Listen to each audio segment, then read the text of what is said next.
ہمارے یہ ریزلٹس آئے ہیں 2020-21 کے پروویژنل ریزلٹس، اور اس میں یہ دیکھا گیا ہے کہ جو اکانومی ہے وہ 3.94% سے گرو کر رہی ہے۔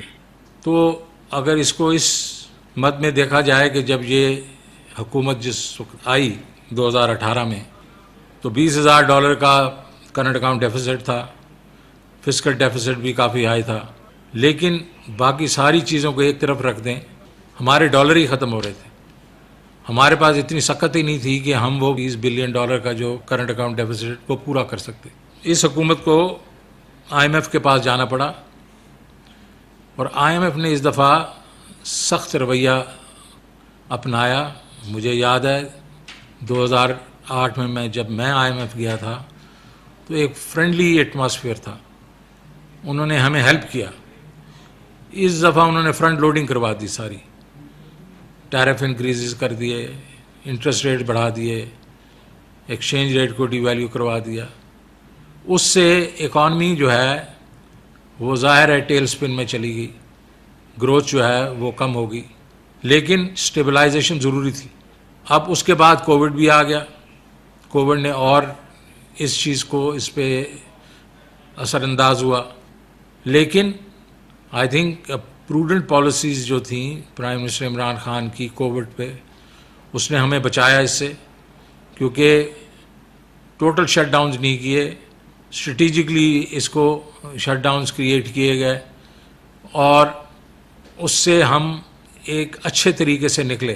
لیکن ساتھ ساتھ جو IMF کے جو ہمارے کنسٹرینٹس تھے وہ تو چل ہی رہے تھے۔ اس حکومت نے چند ٹارگیٹڈ چیزوں کے اوپر توجہ دی، اور وہ یہ تھا کہ ہاؤسنگ کے اوپر توجہ دی، ایگریکلچر پہ توجہ دی، جو انڈسٹری تھی اسپیشلی ایکسپورٹ انڈسٹری اس پہ توجہ دی۔ تو اس سے ہوا یہ کہ آپ کی اسٹیبلائزیشن کے ساتھ ساتھ ایک گروتھ بھی آنا شروع ہو گئی ہے۔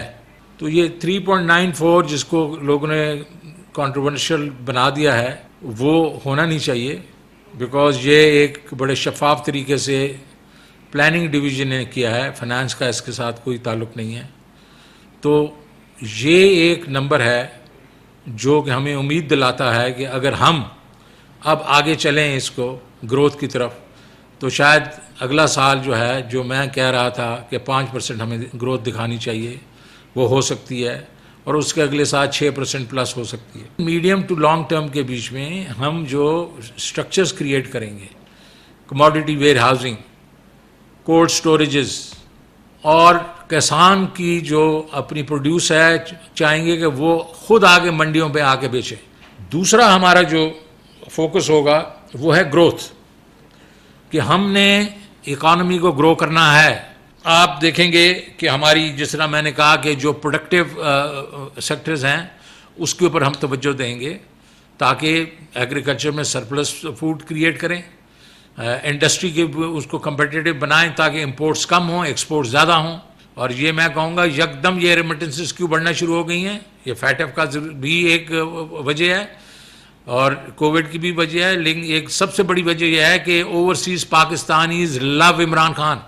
جب تک FBR کے ریونیوز نہیں بڑھیں گے، ہمارے پاس ریونیوز نہیں بڑھیں گے، حکومت ہمیشہ مقروض ہی رہے گی، اور فسکل ڈیفیسٹ جو ہیں وہ کم نہیں ہوں گے، اور جو ہے پرائیویٹ سیکٹر کو کریڈٹ نہیں ملے گا۔ ٹیرف جو ہیں وہ اس وقت ہم انکریز نہیں کریں گے، لوگوں پہ بوجھ نہیں ڈالیں گے، اور ہم اس کے آلٹرنیٹ ہم نے پلان جو ہیں تیار کر لیے ہیں، اور ٹیکسز پہ بھی یہی ہے۔